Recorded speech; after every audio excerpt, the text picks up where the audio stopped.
Bismillahirrahmanirrahim. Hello, everyone, and welcome to another episode of Behind the Curtain. The reason why I find it essential to conduct these sessions is because I feel as a young producer, it is my responsibility, just like all other producers, to create a neutral ground for professionals of a very choti si media industry and welcome them on this small little portal for an educated discussion by highlighting the respected and professional experience and comparing it to today's time. Without moving on further with my very own diagnosis, I will pass on the mantle to my guest. However, he will allow me to present a tiny introduction before I begin.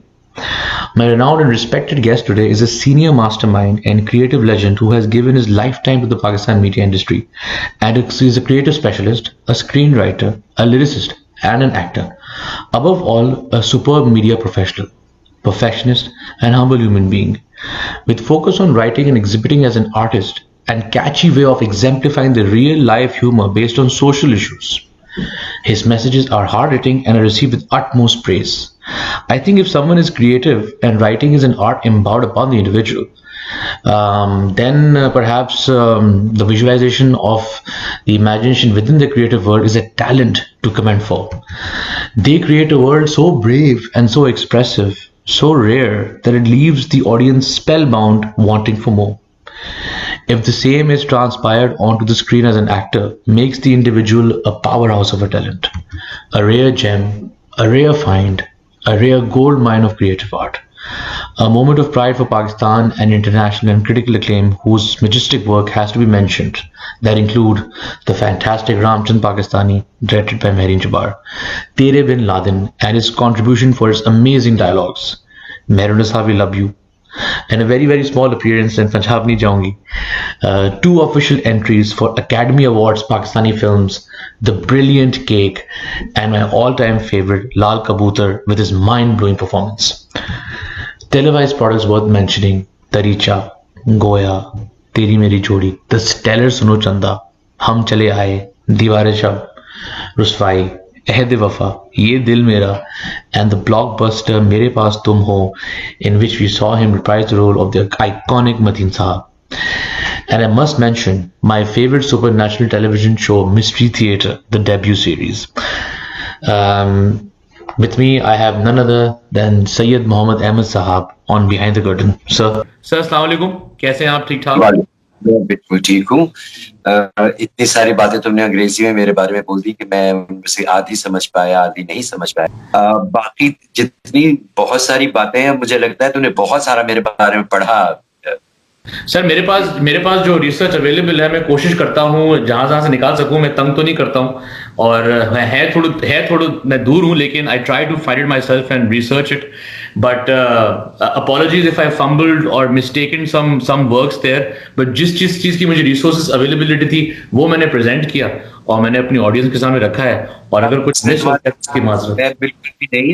बात यह है कि हम अपनी industry के बारे में या अपने लोगों के बारे में अगर गूगल पे कुछ ढूंढे तो हमें बहुत कम मिलता है, क्योंकि मुझे लगता है कि हमारे यहाँ जो मीडिया की हिस्ट्री है वो कोई लिख नहीं रहा, वो कहीं से मुस्तनद नहीं होती.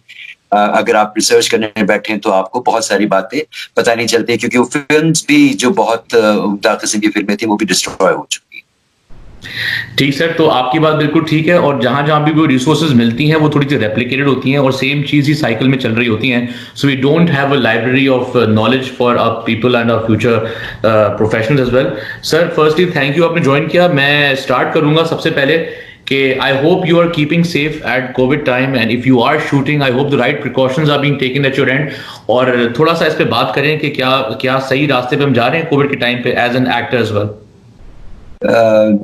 नहीं, राफे बिल्कुल भी नहीं, ऐसा नहीं. मगर वही बात कि इकोनॉमी तो चलानी है, चाहे वो मुल्क की हो चाहे वो घर की हो. तो और एक्टर्स की हैसियत से अगर मैं देखता हूँ तो इतना नहीं होता कि हम 6 महीने या 8 महीने घर बैठ के खा पाए. हमें तो कुआं खोदना है और पानी पीना है, तो हमें जान हथेली पे रख के जाना ही पड़ता है.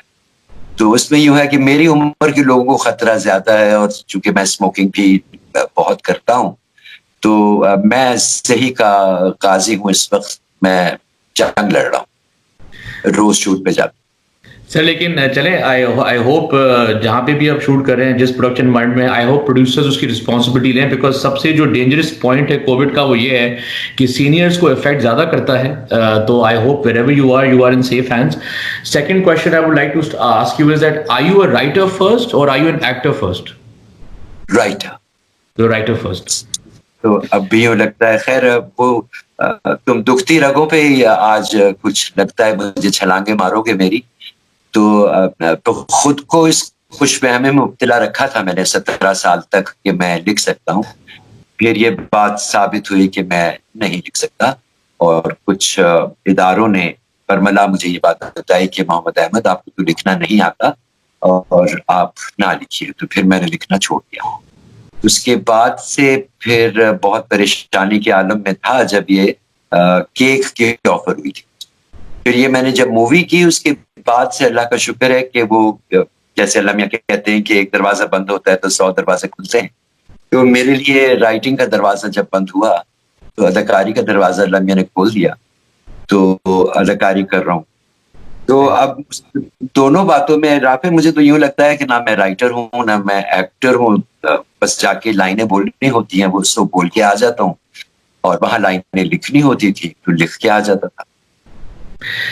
सर आप जो बात कर रहे हैं वो बाकी में सच है, लेकिन ऑब्वियसली मैंने तो बहुत ही कम एक्सपीरियंस किया। मुझे तो बहुत दर्द हुआ जो मैंने देखा है, मैंने फील किया। आप सीनियर हैं, आपने एक बहुत बहुत ज़्यादा टाइम स्पेंड किया है इंडस्ट्री के साथ। अगर मैं आपसे पूछूं कि इफ इट्स पेनफुल, या अगर आप कंपैरिजन की बात करूं, तो आप कैसे बोलेंगे कि how are we evolving today as an industry?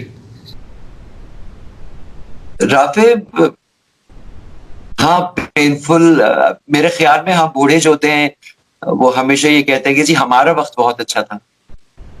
तो जब तुम मेरी उम्र के होगे तो तुम भी ये कह रहे हो जी हमारा वक्त बहुत अच्छा था। नहीं सर, मैं नहीं बोल रहा हूँ ऐसा कुछ भी। मैं आपको सच बोल रहा हूँ, मैंने कुछ ऐसा नहीं देखा। But yes, please go on. हाँ, है, बहुत पेनफुल वक्त है, हर एतबार से बहुत पेनफुल है। अगर स्क्रिप्ट्स के हवाले से बात करो तो बहुत पेनफुल है। अगर प्रोडक्शन के हवाले से भी बात करो तो बहुत ज्यादा पेन। मेरे लिए तो दोहरी तकलीफ होती है, क्योंकि मुझे वो स्क्रिप्ट भी पढ़ना होता है और उसको बोलना भी होता है, क्योंकि वो तो अप्रूव्ड स्क्रिप्ट्स आते हैं और उनके ऊपर आप कोई रद्दो बदल भी नहीं कर सकते। और फिर एज अ राइटर अगर मैं कभी रहा थोड़ा बहुत, तो मेरे लिए बहुत मुश्किल होता है गलत उर्दू पढ़ना, और फिर कुछ ऐसी बातें मुंह से बोलना जो मेरे लिए बदतहजीबी है या बद अखलाकी है, मगर मुझे बोलनी पड़ती है, एज एन एक्टर बोलनी पड़ती है। तो एज ए राइटर पढ़ता हूँ, एज एन एक्टर उसको डिलीवर भी करता हूँ, लेकिन दो धारी तलवार पे चलता हूँ। सर बिल्कुल ठीक है। आपको पता है कि जहाँ पे भी हमारी राइटिंग इस वक्त जा रही है वो एक डिमांड है कमर्शियल एस्पेक्ट की from the network broadcasters, and I think this is what sells. But you are a senior name, you are taken very seriously. क्या आप कंसर्न नहीं दिखाते when it comes to amateur writing, which is in my opinion dumbing down our audience and not paving way for an educated audience? आप कुछ response नहीं देते अपने अपने पढ़े लिखे प्रोड्यूसर्स के साथ? पढ़े लिखे प्रोड्यूसर्स, सबसे पहले तो हम अगर ये बात कर लें कि पढ़ा लिखा क्या होता है, क्या सिर्फ डिग्री का नाम होता है या जहनी काबिलियत की बात कर? मैं बात कर रहा हूँ, चलिए डिग्री तो plays a very important part as per my my brought up. मुझे कहा था डिग्री बड़ी इंपॉर्टेंट है। क्या ये साबित नहीं हुआ कि हमारे यहाँ जाली डिग्रियां तो बहुत आराम से मिलती हैं, आपको तोल के वजन के हिसाब से मिलती हैं? बिल्कुल तो ठीक। बात हम ज़हनी काबिलियत की ज़रूर कर लेते हैं, क्योंकि मैंने ऐसे लोगों को भी देखा जो हमारे यहाँ बहुत ही अ, ऐसे ऐसे कोई काम करते थे जो हमारे यहाँ काबिल इज्जत नहीं, मगर उनकी ज़हनी काबिलियत इतनी थी कि उन्होंने ज़िंदगी में तरक्की की और बहुत उम्दा कारनामे दिखाए। उनके पास डिग्री तो कोई नहीं थी, मगर अखलाक मौजूद था। उनको तहज़ीब की पहचान बहुत थी, उनको अच्छे बुरे की पहचान बहुत थी। तो ऐसे नाम हमारे यहाँ हैं, राफ़े, अगर ज़रा सा भी तलाश करोगे तो हमारी मीडिया इंडस्ट्री में मिल जाएँगे कि जिनके जो चाय बेचते थे स्टूडियो में, मगर उन्होंने अदाकारी भी की। और ऐसे लोग भी हैं जिन्होंने हमारे यहाँ जो स्टूडियो में सफाई करते थे वो बहुत अच्छे वीडियो मेकर्स बने, और उनके पास डिग्री कोई नहीं थी, मगर तो उनके पास अखलाक था। अब लोग डिग्रियां लेकर आ रहे हैं मगर उनको पहचान नहीं है, अच्छे बुरे की तमीज नहीं है, उनको बड़े छोटे का लिहाज नहीं है। तो मुझे नहीं मालूम कि तुम किस पैराए में बात कर रहे हो, कि मैं पढ़े लिखे प्रोड्यूसर से बात करूं या पढ़े लिखे जाहिलों से बात करूं। मैं इस बारे में कुछ नहीं कह सकता। और मेरा ये ख्याल है कि अगर मैं किसी से बात करूंगा अभी तो मैं अपने पैरों पे कुल्हाड़ी मार रहा हूँ, क्योंकि जो दरवाजा अभी खुला है ये भी मुझ पे बंद कर दिया जाएगा, इसलिए मैं खामोशी से वो करता हूँ जो लिखा हूँ। बिल्कुल ठीक sir, this are some powerful statements coming from your side के काम करना भी पड़ता है। लेकिन सर देखें, एक पीटीवी का टाइम था, सब लोग पीटीवी के एरा से निकले हैं, सारे नेटवर्क ब्रॉडकास्टर्स प्रोड्यूसर्स वहीं से ही इवॉल्व हुए हैं। They are sitting at powerful positions right now, तो उनका भी तो तजुर्बा है, उनका भी एक्सपीरियंस है, तो क्या वो इवॉल्व नहीं है? क्या उनको बात समझ में नहीं है कि हमें क्या करना चाहिए क्या नहीं करना चाहिए? तुम किन लोगों की बात कर रहे हो जो रिटायर हो गए या जिन्होंने काम छोड़ दिया? क्योंकि पीटीवी तो मेरा ये ख्याल है कि वो तो एक ऐसी लाश है जिसका पोस्टमार्टम होना बड़ा जरूरी है, कि कम से कम ये तो पता चले कि पीटीवी तबाह क्यों हुआ। आप तो बता। मैं फिर वही बात, शायद आज तुम मेरे पीछे पड़े हो कि मैं जान से जाऊं या अपनी रोजगार से जाऊं, मगर यूं है कि पीटीवी में अगर सियासतें बंद हो जाती तो यकीनन वो अपना काम जारी और सारी रखता।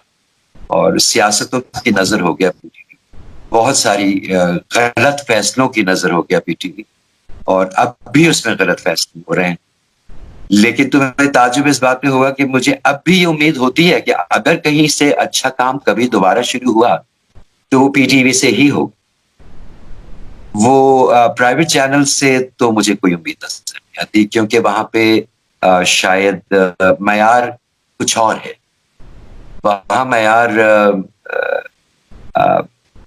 कोई अच्छी बात नहीं है, मयार कुछ और है। कोई पर्ची होगी या कोई और वजूहात होगी, वो बेहतर होती हैं शायद, बनिस्बत काबिलियत के, बनिस्बत आर्ट के, बनिस्बत सच्चाई के। पर्ची ज्यादा भारी होती है भाई, एक फोन कॉल ज्यादा भारी होता है, रंगत गोरी बहुत भारी होती है। बिल्कुल बिल्कुल सर, आप सही कह रहे हैं। प्राइवेट नेटवर्क्स पे ज़्यादा एक्सपीरियंस किया जाता है, मेरिट का कल्चर नहीं है। लेकिन सर आप बोल रहे हैं पीटीवी के इदारे से अगर कुछ शुरू होगा तो चेंज वहीं से आएगी। They are working on it by introducing foreign content to raise awareness within our producers कि हमें हेल्दी कंपटीशन मिलेगी तो हम शायद जागेंगे। क्या ये तरीका सही है? मेरा ये ख्याल है कि इन चीजों पे पाबंदी लगाने से तो कुछ भी नहीं होगा। जब इंडिया की इतनी फिल्में आप यहाँ पे रिलीज करते रहे तो क्या हमने बेहतर फिल्में बना दी? ऐसा तो नहीं हुआ। हम सीखते नहीं है, हमको बड़ा मजा आता है बिला वजह का कंपैरिजन करने के। आप किसी भी चाहे टर्की हो गया, टर्की का अर्तुगरुल जो भी है ये सीरियल, उसका जरा बजट तो चेक कीजिएगा। और बात यह है कि वो जो एक बात करने की आजादी की बात तो कीजिएगा। हमारी यहाँ आजादी का मतलब वल्गैरिटी लिया जाता है मियाँ। हमारी यहाँ आजादी बोल्ड होके कोई एक सच्ची कड़वी बात कहने को नहीं कहा जाता। हमारे यहाँ मुख्तसर कपड़ों को आजादी कहा जाता है। तो जब आप फॉरेन कंटेंट की बात अगर करते हैं तो उसमें से एक जमाने में इन्होंने किया था कि जी आप 6% बाहर का काम चलाएंगे, बाकी सारा पाकिस्तानी चलाएंगे। तो क्या कोई फर्क पड़ा था? कोई फर्क नहीं पड़ा था, रत्ती बराबर नहीं पड़ा था। और हाँ ये हुआ था कि हमारे सीरियल्स बिकना बंद हो गए थे, क्योंकि अगर हम कोई चीज 10 लाख की बनाते हैं तो वहां से बनी बनाई लाख रुपए में आ जाती थी। तो फिर हम क्यों जहमत करें? हम जहमत तो करना ही नहीं चाहते। और आर्ट पे क्यों करेंगे यार? ये तो बहुत ही फजूल बात है, ये तो बहुत ही बेकार बात है यार। आर्ट पे तो बहुत उम्दा उम्दा बातें हैं, मिसालें हैं जो मैं शरीफाना जबान में आपको नहीं बता सकता। मगर पहले कहा जाता था कि उस शोबे के लोग सिर्फ आर्ट में आते हैं। आप समझ गए होंगे किस शोबे की बात मैं कर रहा हूं। और अब मुझे यूं लगता है कि सब लोग इस शोबे में आने के बाद उस शोबे के बन जाते हैं जिसको हम हराम कहते हैं। सही, बिल्कुल ठीक। गुरूर, तकब्बुर पुरजहालत, बेरा रवि, ये तो आर्ट नहीं था। आर्ट तो सच्चाई का नाम था ना। तो सच्चाई आपको कौन से चैनल पे मिल रही है, जहां पे ससुर बहू को लाइन मार रहा है उस पे, या भाभी देवर पे जादू टोने कर रहा है उस पे, या हीरो की शादी ताई से हो रही है उसमें? ये सच्चाई है? ये आर्ट है? नहीं मियां, नहीं। बहरहाल अब ये बातें तुमने मेरे मुंह से उगलवा ली, आगे अल्लाह मालिक है मेरा। नहीं नहीं सर, आप अल्लाह हर किसी का मालिक है। अल्लाह रास्ते और दरवाजे खोलने वाला है। बेशक अल्लाह की ज़ात के अंदर पूरा पूरा हमें भरोसा है। मैं आपसे थोड़ा सा पूछूंगा, एंड बिल्कुल जहां पे आपको लगे कि आपको जो बात कंफर्टेबल तरीके से बात करनी करें, बिकॉज आई थिंक ये बातें करनी चाहिए। ये था कि आपने बात की कि आप लिखते हैं, आप गए चैनल्स के पास, आपको बोला कि आपको लिखने नहीं आता। मैं थोड़ा सा इस पे फोकस करूंगा, ये आपको किसने कहा कि आपको लिखने नहीं आता, and why would it come to this notion? I mean, क्या हमारे कंटेंट एम्बेसडर्स इतने एक्सपीरियंस्ड हैं कि उनको पता है कि राइटिंग क्या होती है? बस यही वो दुख था जो कील की तरह दिल में लग गया जाके। बस वो दिन और आखिरी दिन फिर मैंने नहीं लिखा। मुझ में जुर्रत नहीं हुई कि मैं लिख पाऊं। मुझसे कहा गया कि आपका जुमला खूबसूरत नहीं है। मुझसे कहा गया कि आप पता नहीं क्या लिखते हैं, ये तो किसी की समझ में ही नहीं आएगा, और आपको कहानी का उतार चढ़ाव नहीं मालूम। तो ये तमाम बातें, और मैंने ऐसे नहीं हथियार डाल दिए। मैंने बहुत जद्दोजहद की, अपने आप से लड़ा, बिल्कुल कई सीढ़ियां नीचे उतर के फिर भी लिखा। कोशिश मैंने बहरहाल बहुत की, लेकिन साहब फेल हो गया बड़ी बुरी तरह। कुछ 7 उस्तानियां हैं हर चैनल पे बैठी होती हैं, तो वो जो उस्तानियां हैं उनको कहिए कि उनको लिखने का भी बहुत तजुर्बा है। वो उर्दू लिटरेचर में भी शायद उन्होंने मास्टर्स किए हुए हैं, और उन्होंने बहुत ज्यादा स्क्रीन प्लेस लिखे होंगे, शायद कई फिल्में भी उन्होंने लिखी होंगी। इस वजह से मैं तो मामूली सा था, मैंने तो कभी दावा भी नहीं किया था कि मैं राइटर हूं। तो मैंने हार मान ली।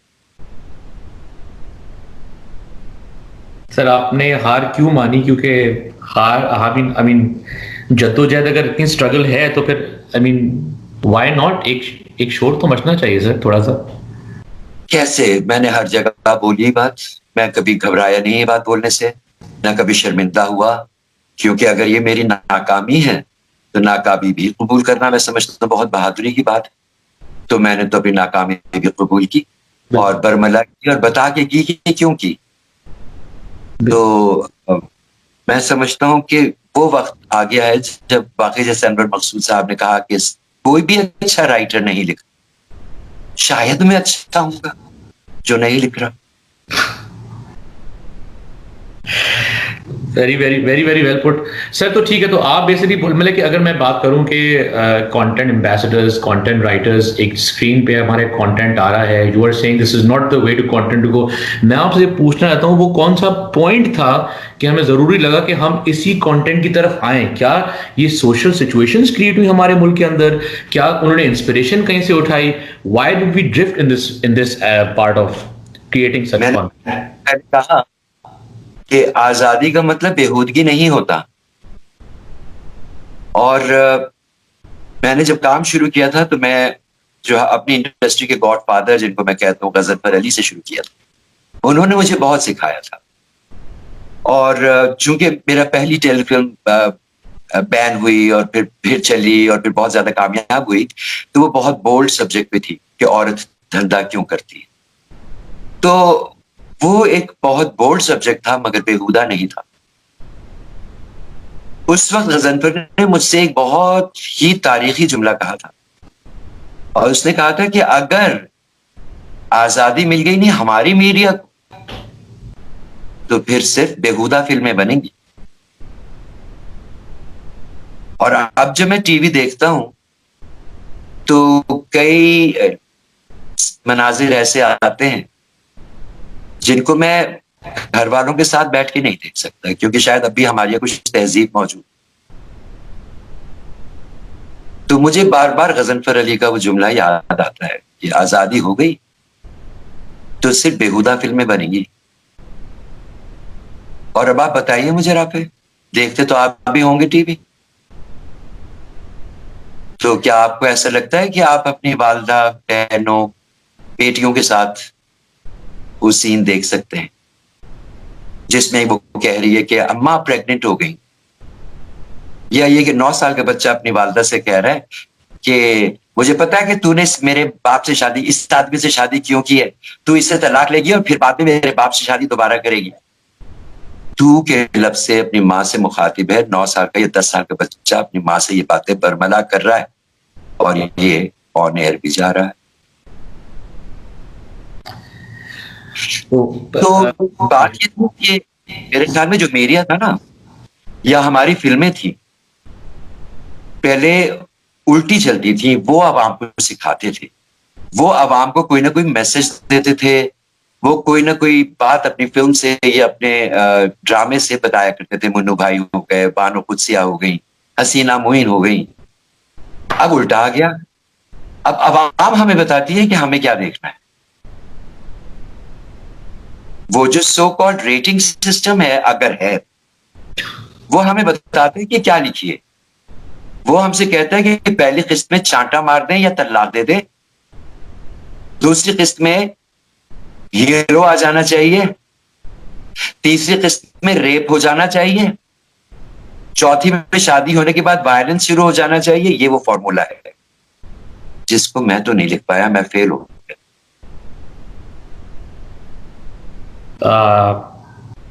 यस, आई एग्री, यही फॉर्मूला है। डिफिकल्ट है, पाकिस्तानी टेलीविजन जो है वो देखना बिल्कुल नामुनासिब हो गया है। कह रहे हैं चेंज आ रही है, आहिस्ता आहिस्ता चेंज करेंगे। कंटेंट बनता है, बहुत कम बनता है अपेरेंटली जो चेंज ला सकता है, और वो स्पार्क नहीं करता है व्यूअर्स के साथ, तो वो हिट नहीं होता है, वो रेटिंग्स नहीं आता है, and we can not experiment anymore. Sir, आप अगर अभी एज एन एक्टर अगर सेट पे भी हैं, क्या हमारी इन्वायरमेंट्स प्रोफेशनल है as compare to any other industry in the world, the current environment of production going on right now? मुझे नहीं पता कि भाई, मैंने तो सिर्फ थोड़ा बहुत काम जो भारत में जाके किया था, या थोड़ा बहुत काम जो यहाँ किया, अगर उसका मवाजना चाहते हो तो दोनों में जमीन और आसमान का फर्क है, मैं ये कह सकता। नहीं, आई एग्री, लेकिन आपको क्या फर्क नजर आया दोनों में? यहाँ पे क्या नजर आया आपको? सिंसियरिटी अपने काम के साथ, सच्चाई अपने काम के साथ, वो नजर नहीं आई।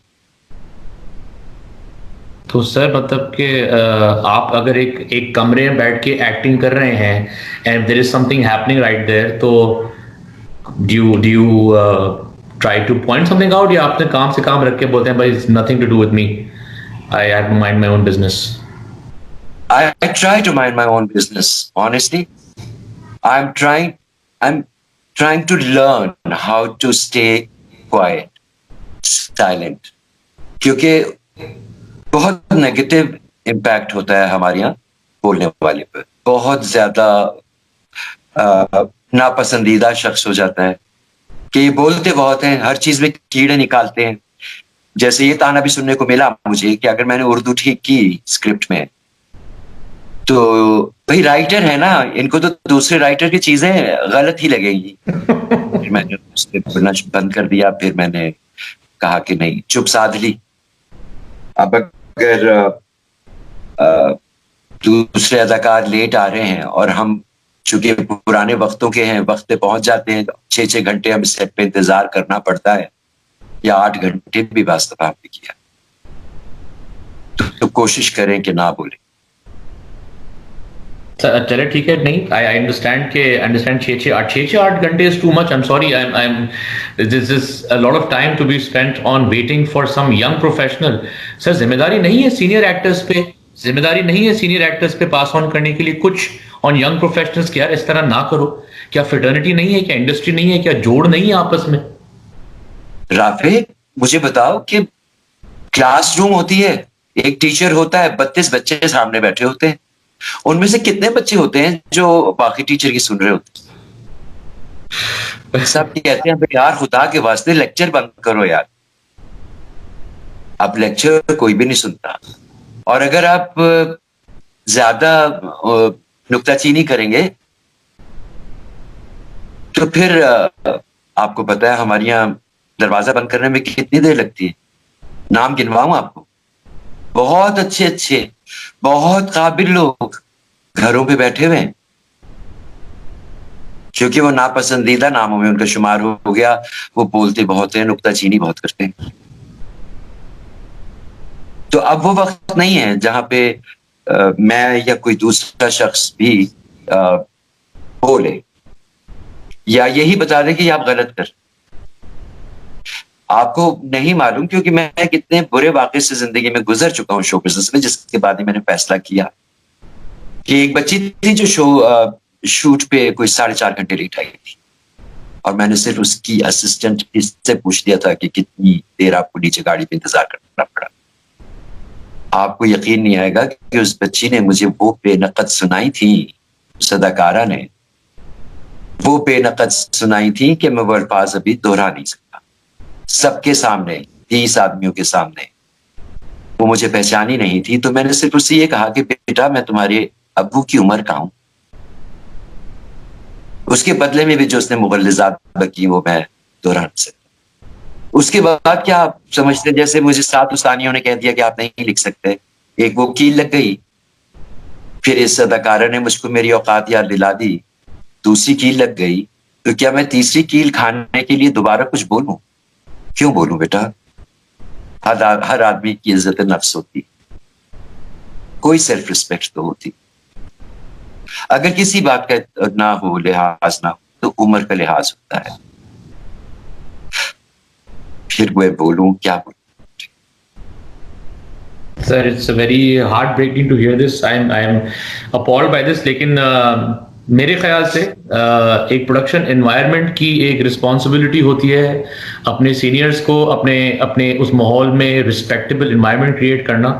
And I am appalled by this कि ये इज्जत अगर नहीं मिलती सीनियर्स को, इसीलिए हमारी इंडस्ट्री डूबी हुई है इस मकाम पे कि we are not performing, and that is very sad to hear that this is the way it is. And I am heartbroken by this कि हम अपने बड़ों को और सीनियर्स को इज्जत नहीं देंगे।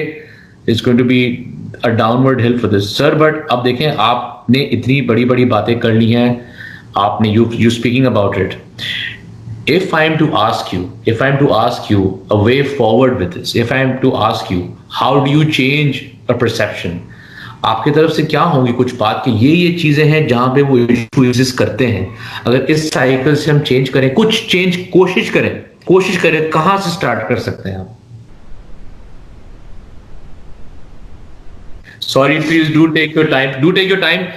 I apologize. I put you in this. I'm really sorry with this. आप अगर अनकंफर्टेबल है, जब तुमको कहा जाता है स्मोकिंग छोड़ने के लिए, एक तो होता है कोल्ड टर्की, जिसमें आप सिगरेट एक तरफ फेंक देते हैं और ये फैसला कर लेते हैं कि आइंदा ये नहीं करना। मुझे लगता है कि वही एक तरीका है। आपको सडनली ये फैसले करने होंगे कि बेहूदगी नहीं चलेगी, वो चाहे किसी भी पैराए में हो। बेहूदगी सिर्फ और सिर्फ कहानी नहीं है, अनप्रोफेशनलिज्म भी बेहूदगी, वक्त पे ना आना बेहूदगी है, अच्छा स्क्रिप्ट ना लिखना बेहूदगी, बच्चों को गलत राह दिखाना बेहूदगी है। तो इस पे आपको कोल्ड टर्की जाना पड़ेगा, आपको एकदम से छोड़ना पड़ेगा, ये सब कुछ आपको बंद करना पड़ेगा अचानक, उसके बाद ही होगा। आप इस गलत फहमी में मत रहिएगा कभी भी कि हम ग्रेजुअली सुधरेंगे। अरे जाओ मियां, 47 से अब तक ग्रेजुअली कितना सुधर गए? जो तो अपनी इंडस्ट्री को तुम ग्रेजुअली सुधारोगे? ग्रेजुअली तो बद से बदतर होती चली गई। क्या यूट्यूब पे तुमने गाने नहीं देखे हमारे? लिखो, तुम्हें नजर आ जाएंगे। तो वहां पे सेंसर की आंखों पे तो पट्टी होती है, तो कहां कहां ठीक करोगे?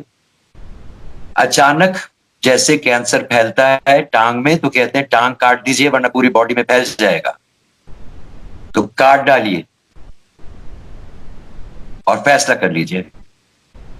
चाहे आपको रीमेक्स बनाने पड़े तन्हाइयां के, धूप किनारे के और अनकही के, बनाइए। मगर ये ना कीजिए कि घर के रिश्तों पर से एतबार ही उठ जाए, या आप अपने ससुर के साथ बैठ के चाय भी ना पी पाए। और अगर ताई जवान है तो आप उन पे मैली आंख रखे।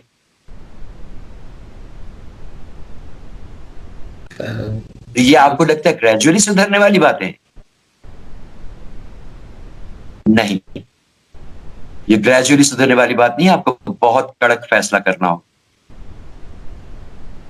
और ये नहीं कहिए कि लिखने वाले मौजूद नहीं है। मैं ना सही, आज की जनरेशन में भी बहुत अच्छे हैं लिखने वाले, वो महज इसलिए नहीं लिख पा रहे क्योंकि वो अच्छा लिखते। 6 जमात पास जो नीम गुनूदा लिखती है, नीम गुनूदा पता है आपको? ऐसा कोई लफ्ज लुगत में नहीं है, मगर वो पाए की राइटर कहलाई जाएंगी। ऐसी ऐसी उर्दू, ऐसी ऐसी, जैसे देखो मुझे जबानों में शामिल होते चले जाते हैं दूसरी जबानों के अल्फाज। हमारी उर्दू में अंग्रेजी के बहुत है, फारसी के बहुत है, अरबी की बहुत है, मगर जब कोई हिंदी का आता है तो मुझे बहुत दिली तकलीफ होती है। इस बात को लेके आप परेशान क्यों हैं? ये हिंदी है या उर्दू है? ये हिंदी है। हमारे यहाँ कहते हैं इस बात की वजह से आप परेशान क्यों? तो इतना सरायत कर गई है, ये भी बेहूदगी है। ये उर्दू की तजलील है। जब आप दीदी का लफ्ज डाल देते हैं, मुद्दा का लफ्ज डाल देते हैं, अगर खबरों में मुद्दा कहा जाता है, तो जब अगर उर्दू का यह हाल होगा तो आप कहते हैं कि कहां से शुरू करें? अरे शुरू तो पहले आप लिटरेचर से कीजिए, उर्दू से वाकिफ तो कराइए अपने बच्चों को। हमारे यहाँ तो पाकिस्तान का पुराना गाना भी आप गुनगुना नहीं सकते, उसमें भी एक कंपनी सांप बन के बैठी हुई है कि अगर आपने अपने ड्रामे में गुनगुना दिया तो वो कहेगी 20 लाख रुपए दे दो। इस तरह से तो मारा जा रहा है हमारे हिस्ट्री को, हमारे फिल्मी गानों को। अब आपको सुनाई देता है कहीं? नहीं। क्योंकि उस पर कंपनी सांप बन के बैठी हुई है। तुम गा के तो देखो बच्चों, हम तुम्हें सबक सिखा देंगे। गुनगुनाए कैसे? पाकिस्तानी फिल्मी गाना गुनगुनाया, ये तो गुनाह अजीम है।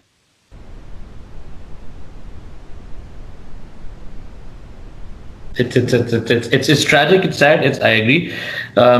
सर पाकिस्तानी सिनेमा में आप होप देखते हैं? मतलब कि पाकिस्तानी सिनेमा बहुत इंस्पायर्ड है फ्रॉम इंडियन सिनेमा, जैसे कि उनको देख के, मतलब कि कमर्शियल की बात कर रहा हूँ, इंडिपेंडेंट की तो नहीं बात कर रहा हूँ। वो कहते हैं कंटेंट वाइज जो है हम थोड़ा सा इस तरफ चलें कि if we take inspiration for them that's going to sell our tickets.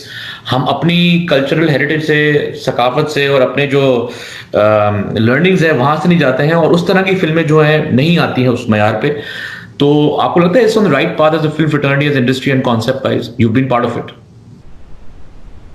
देखो भाई, बात यह है कि इंडो पाक का जो तारीख अगर तुम देखते हो तो दोनों की यानी थिएटर से निकली हुई हैं फिल्में। जितनी भी फिल्में शुरू भारत में हुई थी तो वो थिएटर के लोग थे जिन्होंने शुरू की। और पाकिस्तान चूंकि उसका हिस्सा रहा तो हमारी खून में ही कुछ चीजें हैं जिनके बगैर हम सिनेमा बर्दाश्त नहीं कर पाते। बिल्कुल सही। इसके अंदर मौसीकी है, रोमांस है, ड्रामा है, एक्शन है, कॉमेडी है। ये चीजें हमें देखनी है, और जो फिल्में गानों के बगैर हैं वो हमसे बर्दाश्त नहीं होती। ये बात हकीकत है, इसको तस्लीम कर लेना चाहिए। ठीक। मगर गानों की हद तक और रक्स की हद तक रहे, जब वो आइटम नंबर में चला जाता है तो मुझे इतराज होता है। ठीक है। तो आइटम नंबर चूंकि इंडिया से आया, मगर इंडिया ने आइटम नंबर को जैसे इस्तेमाल किया शोले में महबूबा महबूबा पे, तो उन्होंने बड़ी अक्लमंदी से किया। हमारे यहाँ तो अचानक माँ बेटा की गुफ्तगू के बीच में भी आइटम नंबर आ सकता है, आपका दिल चाहे।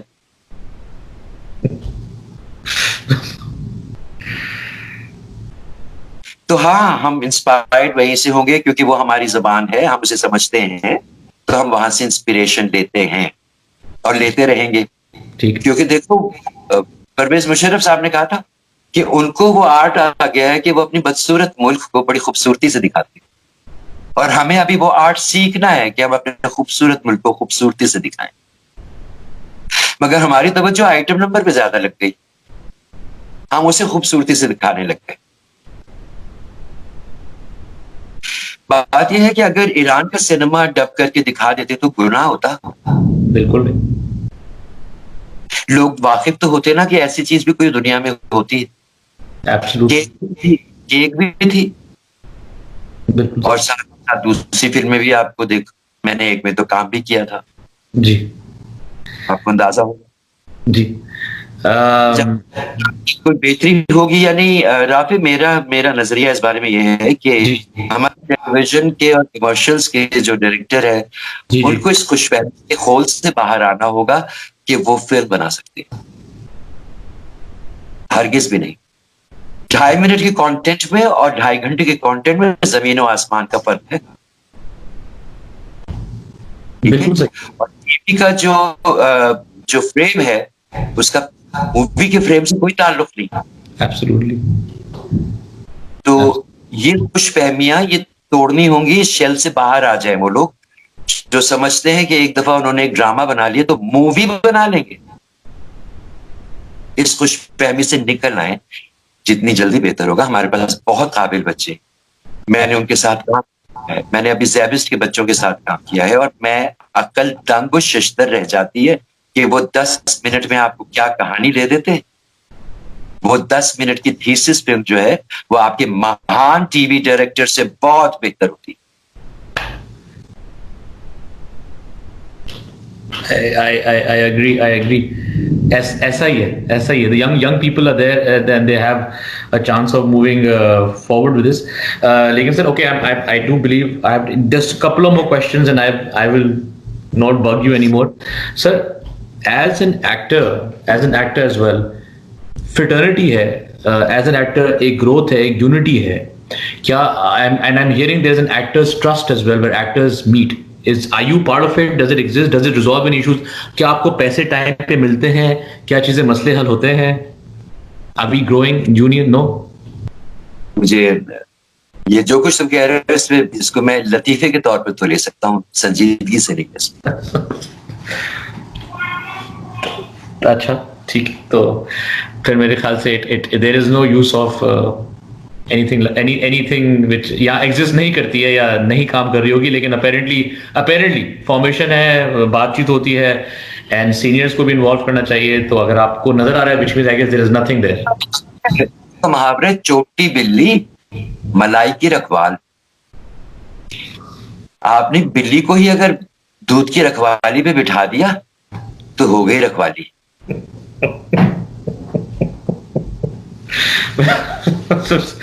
Okay, very beautifully summed up, sir. अच्छा, ये मुझसे पूछूंगा, आप बड़े छोटे की बात करते हैं, and please do not mind अगर if it comes out strong और रॉन्ग. अक्सर एक दो दफा ऐसी सिचुएशंस आई हैं जहां पे हमारे सीनियर एक्टर्स ने हमारे यंग एक्टर्स को ओपनली पब्लिकली क्रिटिसाइज किया है.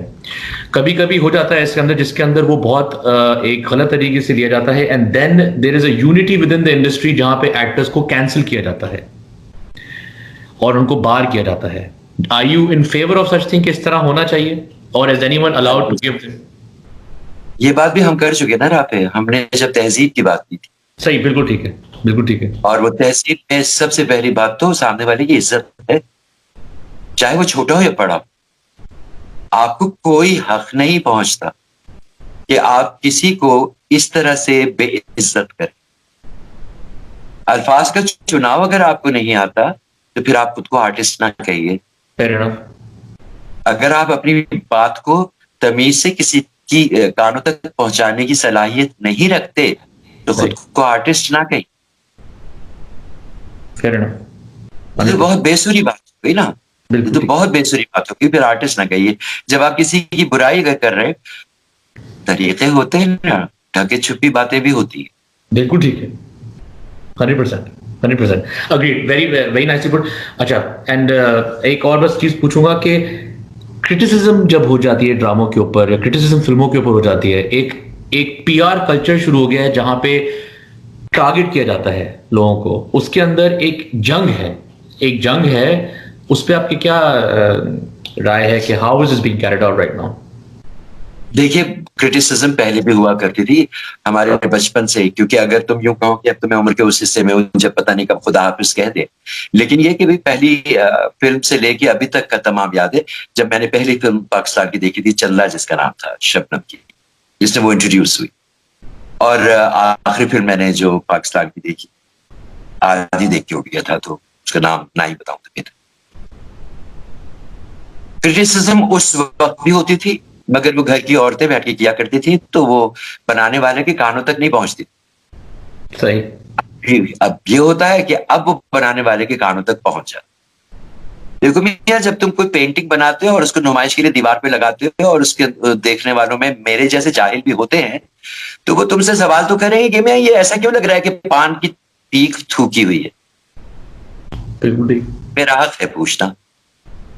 अब ये तुम्हारा ज़र्फ है कि तुम उसका जवाब मुझे किस टोन में, किस लहजे में और किन अल्फाज से देते हो। जब तुमने एक चीज पब्लिक कर दी है तो फिर क्रिटिसिज्म के लिए तैयार रहो। Absolutely, absolutely. मैं अगर अदाकार हूं, किसी दिन मेरी अदाकारी पे भी बहुत उंगलियां उठेंगी, मैं तैयार हूं, क्योंकि मैं अदाकार हूं ही नहीं। मुझे अदाकारी न कभी आई थी ना अभी आई, ना लिखना कभी आया ना आया, तो इसलिए मैं तो बिल्कुल आराम से बैठ के देखूंगा। मुझे तो बहुत अच्छी लगती हैं ये अम्मा जो हैं, जो बहुत अच्छा रिव्यू करती हैं। मुझे बड़ा मजा आता है उनकी बात सुनने में, क्योंकि मुझे लगता है वो बहुत सच बोलती हैं। सही। Fair enough. Mohammad sahab, towards the end I mean first of all, अगर कोई आपको मेरी बात बुरी लगी हो तो अपोलोजाइज। मैं ये सेगमेंट करता हूं just to reach out to professionals, because I honestly think there is a very very big problem. मैं बहुत क्रिटिकल हूं इसके बारे में। मुझे कोई काम नहीं मिल रहा, मुझे धमकियां मिली हैं, मैं ब्लैक लिस्टेड हूं, मैं एक और मुल्क में बैठा हूं क्योंकि मुझे अपने मुल्क में काम नहीं मिलता। मुझे अपने मुल्क में काम नहीं मिलता, और अगर मिलता भी है तो वो ऐसा मिलता है कि आपके पैसे खा लिए जाएंगे, आपको टाइम पे पैसे नहीं मिलेंगे। मैंने एक फिल्म बनाई है, उस पर भी मुझे बहुत नुकसान हुआ, तो मुझे दर्द होता है कि अपने यंग बच्चे, टैलेंटेड इंडिविजुअल्स को वो शायद एक्सपोजर नहीं मिलता है। तो मैंने कोशिश की कि मैं अपने सीनियर से बात करूं और समझूं कि वो कौन सा टाइम था, आपने क्या देखा और हम कहाँ गिर गए और या कहाँ हम डाइवर्ट हो गए। अल्लाह का शुक्र है, बाहर काम भी मिलता है, इज्जत भी मिलती है, टैलेंट को रियलाइज भी, रिकग्नाइज भी किया जाता है कि व्हाट योर वर्थ, मेरिट पे, जो मेरे ख्याल से मुल्क में नहीं होता। On going on the parting notes, अगर मैं आपसे पूछूं what are we leaving as a legacy for the young generation at this current point at the helm of our networks and broadcasters, what you are stating, some words to the industry कि यार क्या कहना चाहेंगे, कुछ कुछ बोल दें please. Television film के लिहाज से शोर मचेगा, कुछ ना कुछ होगा। I believe in change and I think you can make the right sort of noise. That's why I came out you and said कि you be a wonderful person to speak to about this. मेरा ये ख्याल है कि पर्चियों और nepotism को फौरन बंद कर दें आप। और ये जो बच्चे इतना ज्यादा पढ़ लिख कर आ रहे हैं, अल्लाह के वास्ते इनको मौका दें। ये इंडस्ट्री में सब कुछ बदल के रख देंगे। ये बहुत मुनज़्ज़म है, बहुत ऑर्गेनाइज्ड है, बहुत प्रोफेशनल है। जो फिल्म मेकिंग पढ़ के निकल रहे हैं उनको मौका दें। ये पर्चियों को, नेपोटिज्म को खुदा हाफिज कह दें, अल्लाह के वास्ते माफ कर दें हम लोग। ये ले बैठा है तारीख में और अब भी लेके बैठ रहा है, डुबो रहा है। रंग गोरा होना अच्छे अदाकार की निशानी नहीं है, बेहुदा होना अच्छे अदाकार की निशानी नहीं है, अदाकारी के बहाने कुछ और काम करना यह आर्ट नहीं है। यहां से भी करप्शन को निकाल फेंकें और अल्लाह के वास्ते ये जो फिल्म मेकिंग के इतने अच्छे अच्छे बहुत काबिल बच्चे जो भीख मांग रहे हैं काम की, उनको मौका दे। मैं आपके घर पानी की ठंडी बोतल लेके पहुंच गया तो आपने मुझे डायरेक्टर बना दिया। अल्लाह के वास्ते माफ, ये मेरे हाथ जो नेपोटिज्म, पर्ची और खुदा के वास्ते अदाकारों के साथ ये सलूक ना करें जो कर रहे हैं। Sir, Thank you, Mohan Saab. I am humbled. I have massive respect. I hope आपकी बहुत ये I this session I would call a very powerful session I've hosted till now, which has made me very emotional about the part that बहुत कम chances हैं change के, लेकिन I hope कोई तब्दीली आए. बड़ों की दुआ नहीं होगी तब उससे पहले हम आगे नहीं बढ़ेंगे. कम से कम मुझे ये सिखाया गया है अपने घर के अंदर और तरबियत में. और अगर हमारे बड़े ही अपसेट होंगे तो फिर I don't think we will prosper. So till you do not see the change, I don't see the change happening either. And I hope it makes a difference with whatever little effort is coming through your powerful words. And I hope the industry listens. I am thankful to you. अच्छा एक छोटी सी चीज पूछनी थी. अब अभी इस वक्त आप किस चीज पे काम कर रहे हैं and what are we expecting coming from your end in the coming time? अच्छा राफी, यूं है कि बहुत मुद्दतों के बाद मैंने कुछ मेरे जबार के लिए लिखा है. वो फिल्म करना चाह रही थी बहुत दिनों से और मैंने एक फिल्म उनको लिख के दी, मगर वो साथ उस्तानियों की बद्दुआएं साथ हैं, कोरोना आ गया तो फिर बात अदाकारियां कर रहा हूँ लिखने के लिए, जो कि हिम्मत नहीं होती. सच्ची बात है. वो मेरी जबार बहुत हौसला वाली औरत है, तो उसने मुझे मेरा पीछा छोड़ा. उसको अभी यकीन है कि मैं लिख सकता हूँ. ये बहुत बड़ी बात है. दूसरे मैं एक और इस सेशन के बारे में बात करूंगा राफी. मुझे यूं लगा कि बहुत अरसे के बाद मुझसे वाकई वो सवाल किए जो किए जाने चाहिए मेरी उम्र के लोगों से, या जिन्हें आप समझते हैं कि वो इस काबिल हैं. और खुदा करे कि मेरी बात सुनी जाए और उसका कोई असर हो. मगर तुम्हारे सवालों में वजन बहुत था, इसलिए बात बहुत अच्छी हुई. बहुत मुख्तलिफ सवाल थे और मैं एक्सपेक्ट नहीं कर रहा था ऑनेस्टली. इसलिए मुझे बहुत अच्छा लगा तुम्हारे साथ ये इंटरव्यू. बहुत मजा आया. सर आपने इस काबिल समझा. मेरे पास एक्सपीरियंस बहुत कम है इस इंडस्ट्री का, लेकिन मेरा दिल इसी के साथ है कि मैं कुछ अच्छा निकले. तरस गया हूं कि हमारा मुल्क और हमारा काम इंटरनेशनल एक्युलेट और लेवल्स पे पहुंचे. मुझे नजर नहीं आता है, मैं ब्लंटली बोल रहा हूं. जो चीजें नजर आती हैं नेगेटिव होती हैं. आई विश जो इसके अंदर मैं यहाँ तुम्हारी तस्हीह कर दूं जी कि कभी ना कभी मेरी उम्र के करप्ट लोग मरेंगे और कभी ना कभी तुम्हारी उम्र के काबिल बच्चे ऊपर आएंगे. ये ज़ैबिस्ट के और ये KU के, ये इकरा यूनिवर्सिटी के बच्चे जिन्होंने डिग्रियां ली हैं, ये कभी ना कभी तो ऊपर आएंगे बेटा, और फिर चेंज आएगा, फिर दुनिया देखी. Absolutely, sir. Sir, Mystery Theater कुछ देखेंगे हम आइंदा जाके? It was my favorite show as a child. I used to watch it with loyalty, and I've not seen anything. इस तरह की चीज पे कुछ नहीं हो सकता है.